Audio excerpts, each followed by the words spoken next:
Bonjour à tous, c'est moi Angélique, votre présentatrice du jour. Et aujourd'hui, nous nous retrouvons toujours au sujet de la santé mentale chez les jeunes. Et pour la partie 3, qui sera au sujet des supports et des ressources que nous pouvons retrouver à cela. Et pour cela, nous avons notre invitée qui est Dr Marie-Claire Boutrin. Bonjour Angélique. Et bienvenue. Merci. Alors, j'aimerais te poser comme question, dans quel domaine les jeunes ont particulièrement besoin de support pour leur santé mentale? Ah, ok. Eh bien, les jeunes, bon, alors tout c'est un petit peu relié à leur comment dire ça, ce qu'ils vivent à ce moment-là. Donc les jeunes, disons 15 à 24 ans, ils sont à l'école, ils sont en train de se développer, de se connaître. Ils se retrouvent comment dire, au milieu de plusieurs influences. Les parents ne sont peut-être plus à la maison, enfin, les jeunes ne sont peut-être plus à la maison. Donc maintenant, c'est la découverte de la vie en tant qu'adulte responsable. Donc, comment est-ce qu'on peut, comment dire, donner, enfin, comment dire, aider, voilà, support, enfin, donner un élément supportif, de support à ces jeunes. Eh bien, déjà, il faudrait, bon, déjà, ça commence avant que le jeune parte de la maison. Donc, les parents, il y a une préparation à faire. Une préparation, donc, c'est pas seulement une préparation, bon, parce qu'auparavant, on a parlé, par exemple, des paroles pour mettre l'enfant en valeur, pour dire, OK, tu es une bonne personne, tu as été créé à l'image de Dieu, tu es quelqu'un de bien, voilà, telle chose. Donc, ça, c'est déjà bien. Mais aussi préparer les jeunes, avant même qu'ils partent, à ce que c'est la vie d'adulte. Donc, si par exemple, moi je vois quand j'étais jeune, j'ai quitté la maison, j'avais à peine 17 ans, j'étais à l'université, j'étais pas avec mes parents, j'étais à Paris. Et eh bien, je remercie ma mère, particulièrement parce qu'elle m'a préparée. Elle m'a dit, OK, si maintenant tu auras des factures à payer, tu auras telle chose, il faut aller à la CAF, il faut aller, alors pour la Sécu, il y a telle chose à faire. Donc, ce sont les démarches administratives, par exemple. Mais vraiment, c'est la vie d'adulte. Donc, il faut préparer les jeunes à être responsables, à reconnaître qu'ils ont des tâches à faire, à accomplir, les préparer, les guider, enfin, comment dire,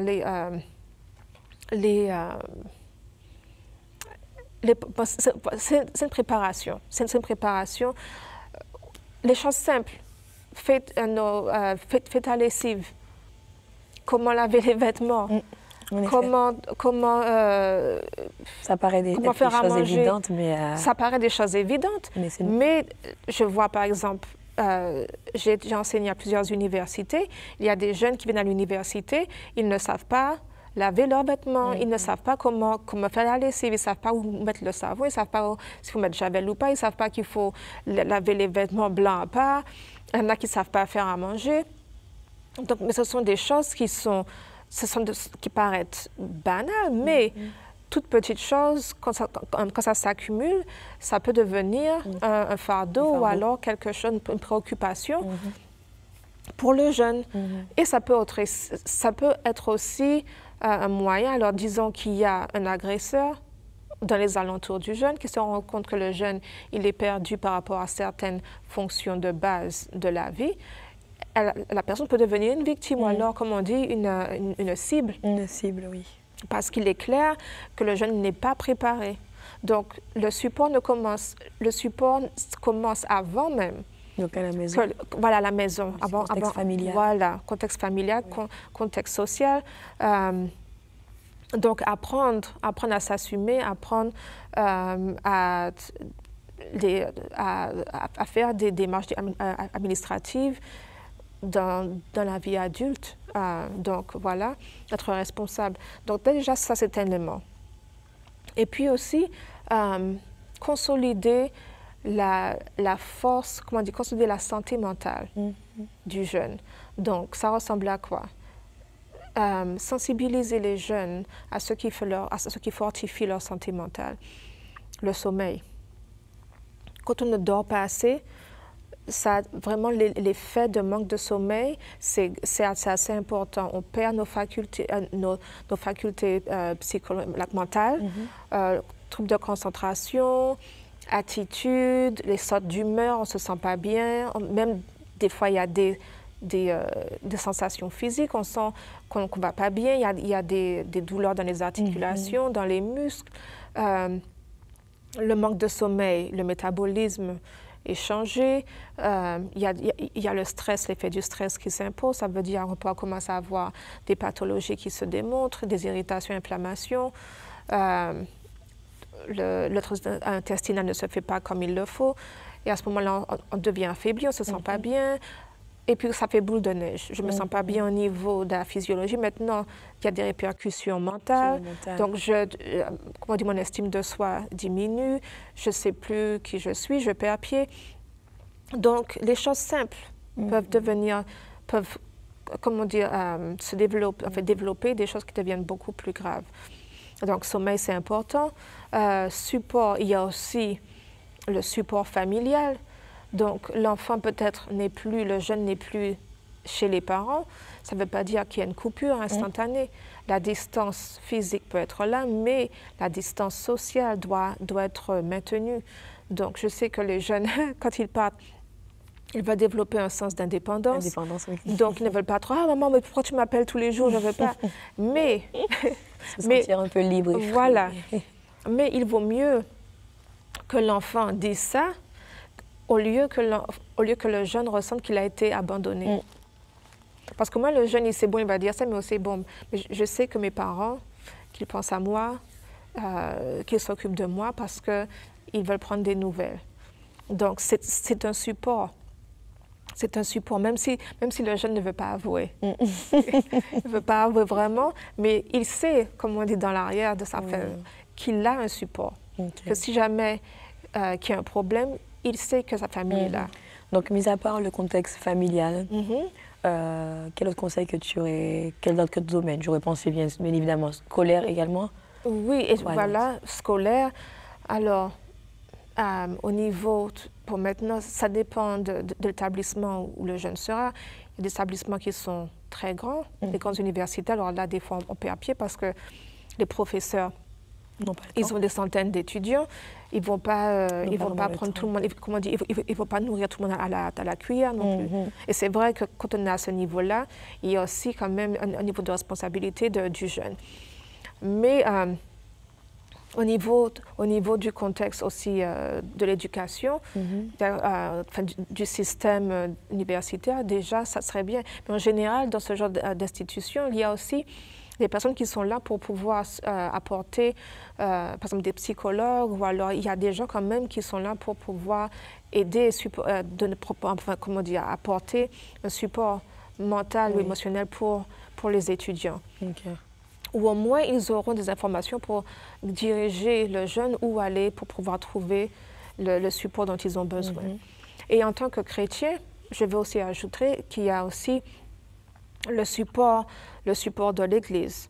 Et je ne parle pas de doctrine.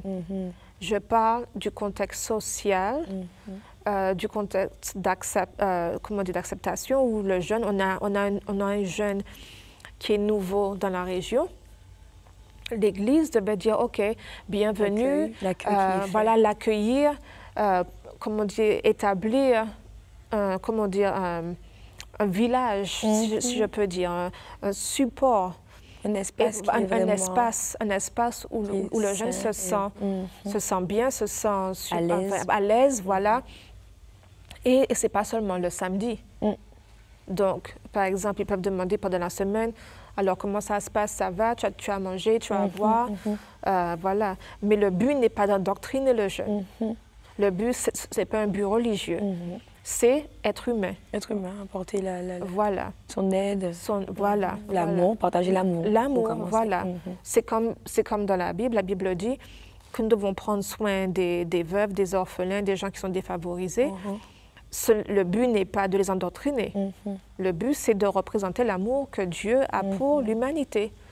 Si la personne maintenant décide autre chose, d'accord, mais ce n'est pas une motivation avec un but ultérieur. C'est simplement être humain et représenter les valeurs de Christ. Ok, d'accord. Donc du coup, tu as parlé tu m'as évoqué quelques aspects. Je voulais te poser la question de quels étaient les éléments qui avaient été mis en place pour apporter ce support aux jeunes. Je sais que tu as évoqué quelques-uns. Du coup, je voulais savoir, quelles sont les différentes ressources qui sont disponibles chez les jeunes par rapport à ce sujet qui est la santé mentale? Alors, je pense qu'au niveau du gouvernement, enfin, à l'échelle mondiale, il y a une prise de conscience de l'importance de la santé mentale, surtout chez les jeunes, parce que quand on regarde tous les groupes d'âge au niveau de la population, ce sont les adolescents et les jeunes adultes qui sont le plus touchés au niveau de la santé mentale. Donc, par rapport à cette prise de conscience, il y a maintenant des programmes qui ont été établis, par exemple le Feel Good. Le Feel Good a été fait pour améliorer la sensibilisation sur la santé mentale et encourager les jeunes à parler de leurs problèmes. Donc déjà, c'est pour pouvoir contrecarrer le phénomène de stigmatisation, mais aussi d'ouvrir la porte aux jeunes pour qu'ils puissent s'exprimer de manière correcte, de manière saine et surtout qu'ils se sentent confortables, à l'aise, qu'ils ne sentent pas, la honte, l'aspect de la honte soit totalement retiré, qu'ils se sentent à l'aise. Il y a aussi la Journée mondiale de la santé, vraiment, qui en 2023, le but c'était vraiment d'exposer la stigmatisation et ses effets pour que tout le monde puisse savoir, puisse reconnaître quand quelqu'un a fait telle chose, mais un stigma, qu'est-ce que c'est, et dire non. Non, on va arrêter ça. Voilà. Et puis, il y a aussi d'autres dispositifs. En France, par exemple, il y a le soutien psy. Alors, le soutien psy, c'est dès l'âge de 3 ans. Si on voit que pour aider les jeunes, et je voudrais souligner que parler avec quelqu'un de la santé mentale, ce n'est pas tout le temps pour traiter. Des fois, c'est pour pouvoir acquérir les outils pour rester dans un équilibre mental. Donc, ce n'est pas parce que je me sens dépressive que maintenant je vais aller. Je peux aller voir un psychologue une fois par trimestre pour dire, voilà, ça s'est passé, bon, je me sens bien, mais qu'est-ce que je pourrais améliorer? Donc, c'est comme si je suis bien. Le bien-être. Voilà. Alors, c'est investir dans son bien-être. Donc, le soutien psy, dès l'âge de 3 ans, ça est disponible pour un accompagnement des enfants, aussi des parents, parce que des fois aussi les parents, ils en ont besoin. Il y a aussi la santé psy étudiant, alors c'est plutôt pour les étudiants. Mais les avantages de ces deux programmes, c'est que tout est gratuit. Alors, ils offrent 12 consultations gratuites par an. Donc, chaque mois, l'étudiant va avoir une consultation gratuite. Super. Alors, ça, vraiment, ça, je pense que ça, c'est déjà très bien. Il y a aussi la Croix-Rouge française qui offre aussi un espace, comme on dit, un soutien psychosocial. Et c'est par téléphone, c'est gratuit, c'est anonyme, mais il n'y a pas de personnel, professionnel, ou alors ce n'est pas un dispositif médical. C'est juste une écoute. C'est une écoute. C'est une écoute. Il y a aussi Fil Santé Jeune qui propose des consultations anonymes et gratuites par téléphone. Il y a aussi Aptitude qui offre des consultations en visioconférence spécialement pour les étudiants. C'est gratuit et confidentiel. Il y a aussi la Maison des adolescents qui est vraiment focalisée sur les jeunes de 11 à 21 ans. Il y a Natline Paris. Il y en a beaucoup. C'est pas aller dans les clubs. Natline Paris, c'est une ligne d'écoute dédiée aux étudiants. Et c'est dans les horaires de la nuit, nocturne, donc c'est 21h à 2h30 du matin, c'est un chat anonyme. Il y a aussi des programmes de prévention et des programmes qui sont beaucoup plus spécifiques. Alors, il y a SOS Médecins et Oscours qui offrent un suivi qui est renforcé pour les jeunes. Et ça, c'est plutôt dans le cadre des urgences mentales. Donc, je fais une grosse psychose, j'ai vraiment une crise. Voilà, ce sont ce genre de services-là qui sont plus appropriés. Et puis, il y a aussi le programme prévention, comme je disais, Feel Good, qui est là en continu, qui est là, que ce soit une crise ou alors que ce soit juste, comment dire, maintenir. C'est aussi une ressource qui est aussi présente. Alors, comment, selon toi, la sensibilisation peut-elle changer la perception des services dans le domaine de la santé mentale parmi les jeunes, en fait? C'est très important. La sensibilisation, ça... Alors, quand on fait une sensibilisation, on apporte des informations. En général, les stéréotypes et la stigmatisation se fait en partie à cause de certains stéréotypes, mais aussi, malheureusement, une ignorance des vrais faits. Donc, on ne connaît pas tout et on se fait une idée, on se fait, comme on dit, on se fait un cadre et on fait un projet et on se fait, comme on dit, une évaluation qui souvent est incorrecte. La sensibilisation, ça démontre tout ça. Donc, sensibilisation, on donne des informations qui sont concrètes. On donne alors non seulement de diagnostic, de prévention, mais aussi de traitement. Donc, vraiment, il y a aussi des définitions qui sont apportées. Donc, par exemple, santé mentale, c'est pas, comment dire ça, c'est pas quelque chose de malsain. Il y a des personnes qui pensent, ah ouais, tu as un problème.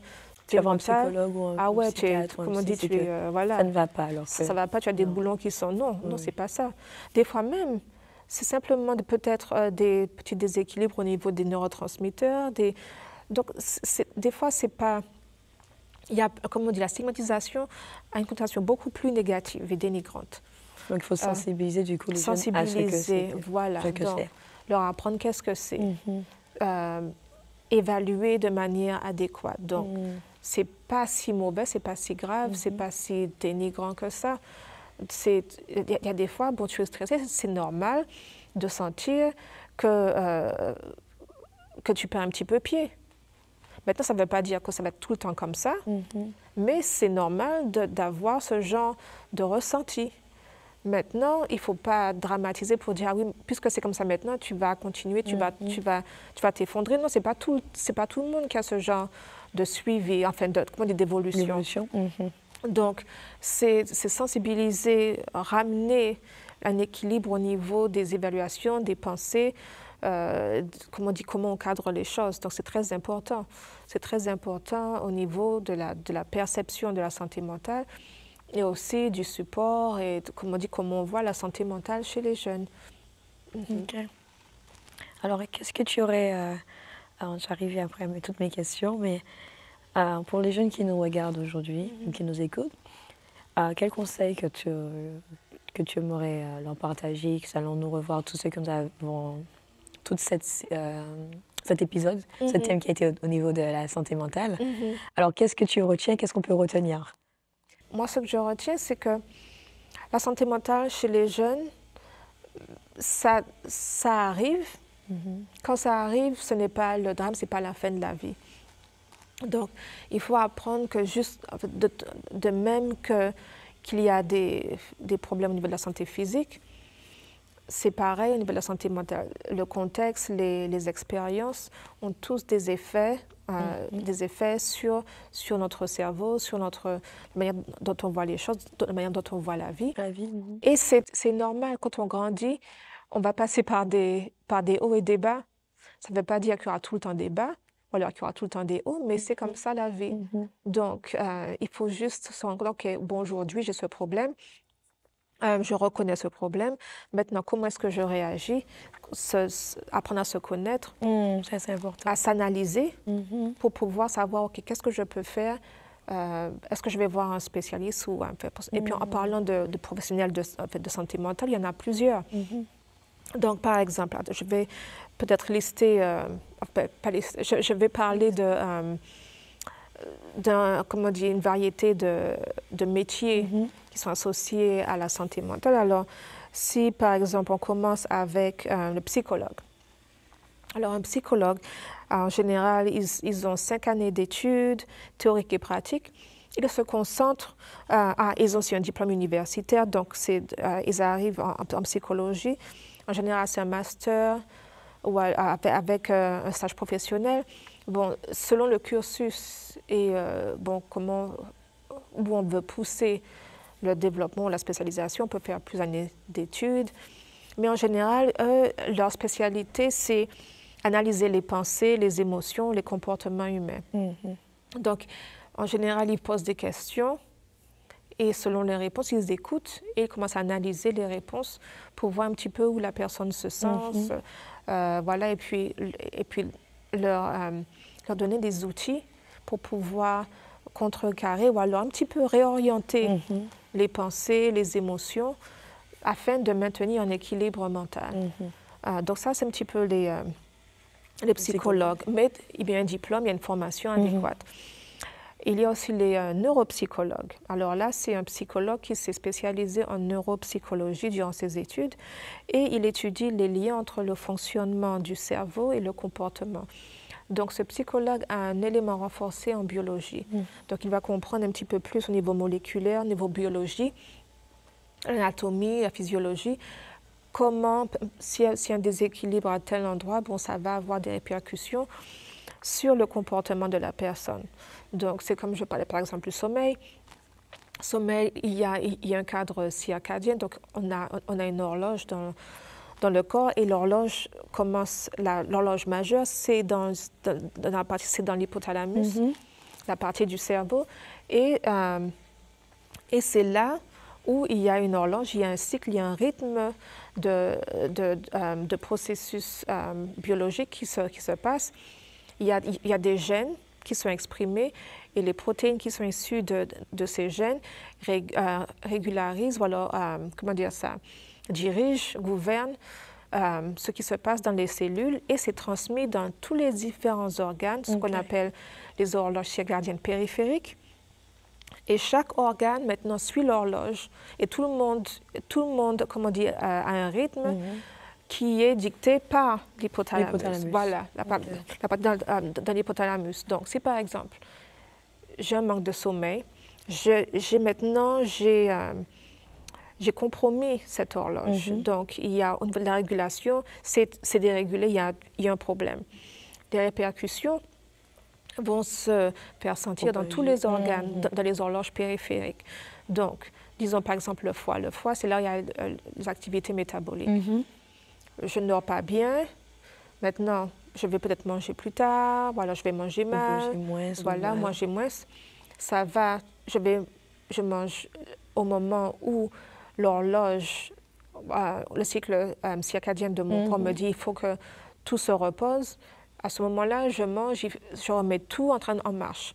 Ça va déstabiliser les fonctions du foie, même du système digestif. Donc là, il y aura des répercussions sur le métabolisme, sur le bien-être digestif. Donc il y aura des conséquences biologiques. Maintenant, le neuropsychologue, il connaît un petit peu tout ça. Donc si par exemple, la personne lui dit « Ah oui, je me sens mal » et puis après ça, quand je mange, j'ai des troubles digestifs, je ne me sens pas trop bien, je sens que ma tête, comme si je suis déprimée. Lui, il pourra centrer, pour un petit peu comprendre. OK, c'est ce qui s'est passé. Bon, maintenant, il y a des répercussions biologiques. Et voilà, maintenant, voilà les effets que l'on a. Donc, voilà. Alors, neuropsychologue comprend le fonctionnement du cerveau, alors le niveau biologique, et aussi le comportement. Maintenant, on a aussi les psychiatres. Alors, les psychiatres, ce sont des médecins. Alors, les psychiatres, ils suivent le cursus à l'école de médecine, mais ils effectuent 10 années d'études en faculté de médecine, dont 4 années en spécialisation en psychiatrie. Et alors, ils font des stages. Et après 6 années en école de médecine, vraiment, ils font cette spécialisation.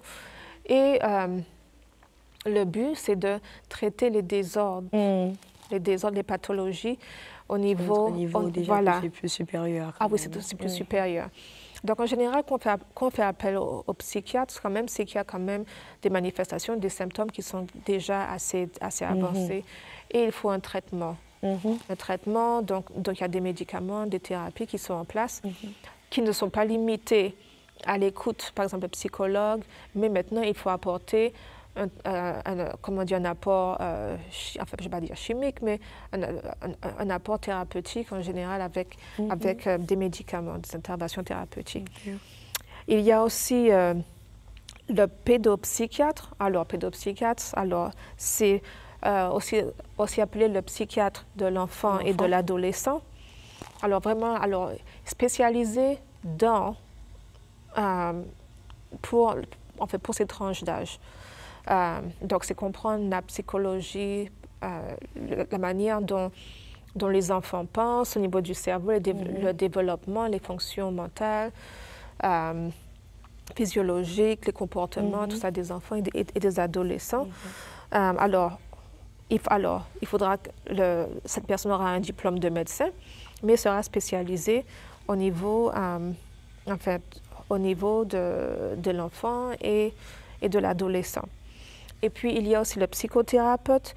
Alors, par contre, il n'y a pas de diplôme de psychothérapeute, c'est un titre. Alors,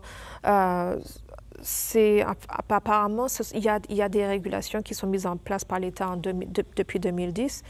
Et il y a aussi, par exemple, un nombre d'heures maximum à passer pour la formation, mais ce n'est pas un titre comme le psychologue ou le psychiatre. Voilà.